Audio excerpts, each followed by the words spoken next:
Hola a todos, sean bienvenidos al primer episodio de esta serie de podcast sobre el libro Entre Esferas Públicas y Ciudadanías, la teoría de Hannah Arendt, Kurt Habermas y Chantal Mouffe, aplicadas a la comunicación para el cambio social, escrito por Luis Ricardo Navarro.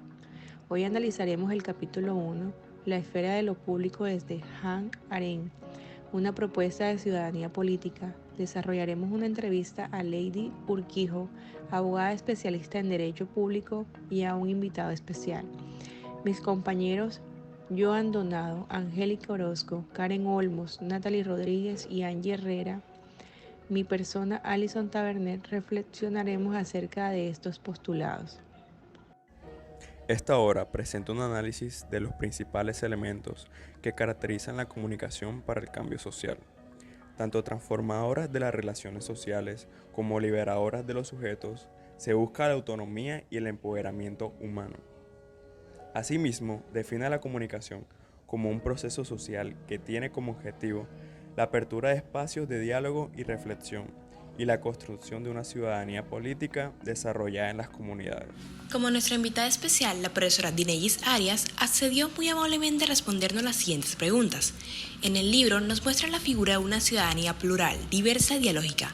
Esta se debe caracterizar por reconocimiento político-cultural incluyente a las diferencias. Según esta afirmación, ¿cómo considera usted que debe ser un ciudadano? El ciudadano, para mí, en primera instancia debe ser consciente, si es un deber ser, un ciudadano consciente de su ciudadanía. Lo segundo, el ciudadano debe ser activo.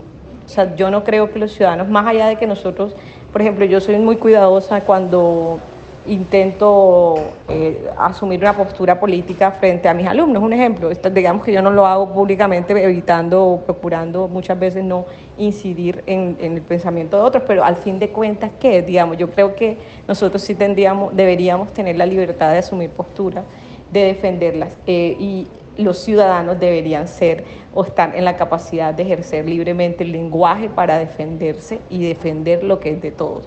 Entonces, si uno dice eso así, suena muy bonito, muy habermasiano, porque claro, para poder deliberar necesitamos dominar un lenguaje y poder estar en la capacidad de explicar nuestros puntos de vista y nuestras ideas, independientemente de que discrepemos con la otra persona. Y creo que el ciudadano debería, o sea, el ideal debería ser eso. Y yo lo que creo es que el ciudadano idealmente debería, sobre todo, anteponer el diálogo en la resolución de esas diferencias. Concordamos con usted en ese sentido. Creemos que las sociedades latinoamericanas pues necesitan sujetos políticos que interactúen en un espacio donde ellos puedan tener esa libertad pues, de intercambiar pensamientos, sentimientos e ideas en sus acciones y discursos.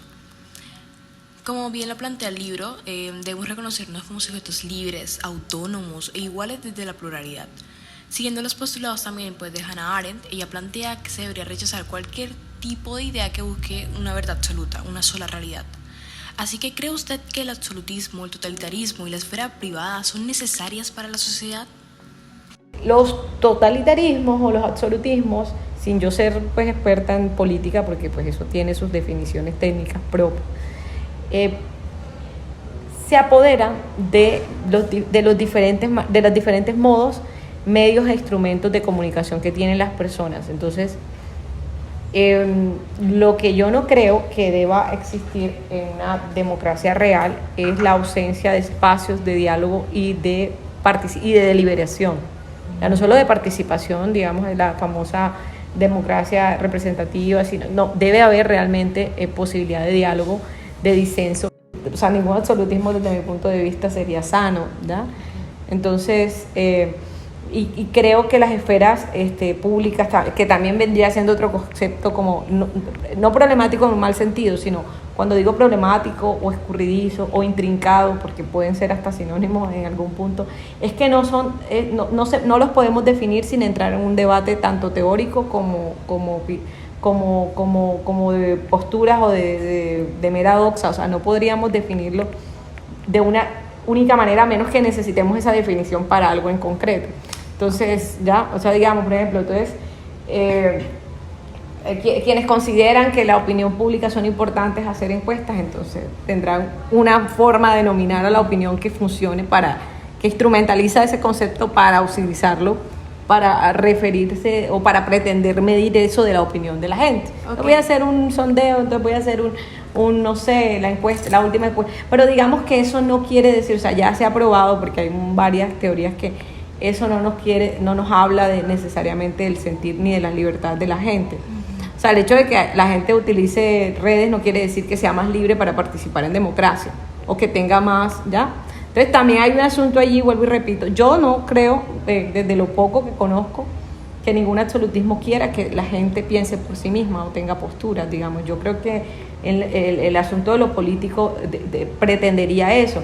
Pero también creo en el marco de nuestras libertades y de nuestras posibilidades, también hay muchos desafíos para nosotros ejercer verdaderamente una ciudadanía y tener espacios verdaderos de participación, porque mira que siempre hay, en un país como Colombia, que hay una democracia, hay regiones que viven marginadas de muchos procesos para el ejercicio de la libertad de la democracia. O sea, no quiere decir esto que no van a haber medios públicos, es más, tienen que haber medios comunitarios, tiene que haber cada vez más espacios, pero espacios que estén pensados no solo para el lucro, porque tal vez la empresa privada pues, tiene otras lógicas. La lógica de la empresa privada probablemente en el caso de los medios de comunicación siempre ha sido pues el entretenimiento, ¿verdad? Y el entretenimiento también está bien, cumple una función importante en la vida de la gente, porque todos necesitamos entretenernos, evadirnos, y eso también hace parte de lo que, de cierta forma, si uno tuviera una perspectiva funcionalista, es de las funciones que pueden desempeñar los espacios de comunicación, pero no deberían ni son lo más importante, pues hay ciertas culturas donde los medios de comunicación y ahí, digamos, hay ciertos países donde sus medios cumplen una función de informar con veracidad, con oportunidad, con equilibrio de fuentes, con pluralidad informativa y demás. Entonces yo creo que eso tiene que existir y que lo único que lo garantiza es la posibilidad de que cualquier persona pueda establecerse y organizarse libremente para montar un medio de comunicación. Pero creo que el Estado, si va a pretender o pretende, y de hecho lo ha hecho, participar en apoyar a la comunicación de las comunidades marginadas, lo que tendría que hacer en todo caso es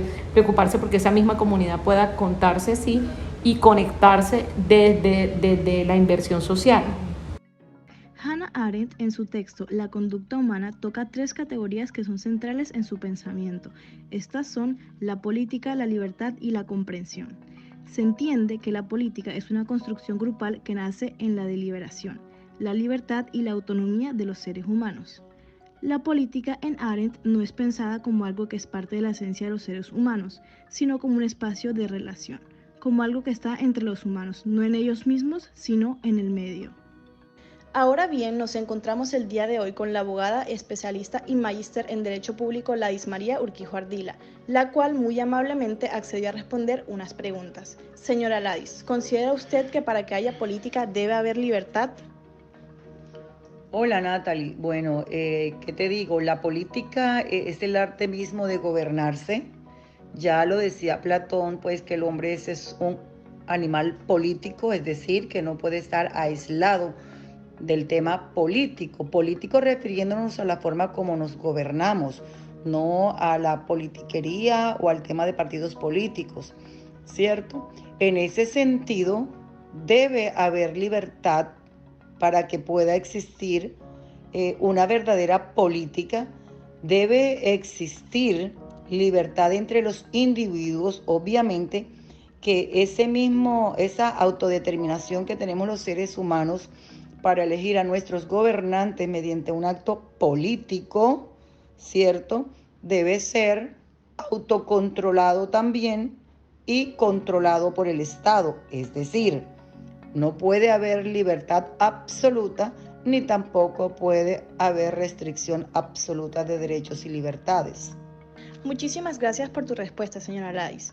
Ahora bien, incluso desde la perspectiva de Hannah Arendt, ella consideraba que la libertad es un nuevo comienzo. Es decir, este concepto no se basa en el libre albedrío ni nada por el estilo, sino en la espontaneidad, en la posibilidad de natalidad. Teniendo esto en cuenta, ¿qué es para usted la libertad? La libertad para mí es una expresión natural del hombre mismo, que convive y que vive en la naturaleza y con otros individuos. Esa libertad es la expresión de nuestras actitudes de hacer conforme se nos presenta cada situación. Sin embargo, esta libertad no debe verse sino limitada por la libertad y los derechos que tienen los demás individuos con los cuales convivimos. Ahí es donde entra entonces a mediar el Estado. Ahí es donde entra el hombre a darle su poder, su potestad a un Estado, a un individuo que representa al Estado mismo, para que a través de esa regulación nos regule. Es decir, que cedemos parte de nuestra libertad individual para que el Estado nos proteja, para que el Estado nos asista, y en ese sentido la libertad comienza a verse limitada por el poder que nosotros mismos como individuos libres y autodeterminados le damos a un individuo que representa al Estado, y que este individuo, con todo un grupo de personas que lo acompañan, nos gobiernan. Por otro lado, Arendt es una humanista, la cual su única pretensión siempre fue comprender. Comprender es el modo específicamente humano de estar vivo. Comprender es existir. Es una forma de situarse en un mundo en el que todo se da, en el que aparecen nuevos fenómenos. La comprensión es para Arendt el modo de vida específicamente humano, específicamente político.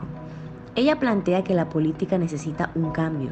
Se refiere al controversial y paternal totalitarismo que se ve en la política, por un panorama aparentemente mejor, teniendo en cuenta que la relación entre gobernantes y gobernados. La política también es un recurso que debió ser implementado para darle manejo y gestión a las relaciones entre humanos, y no debería mezclarse ni constituir la escénica de estos.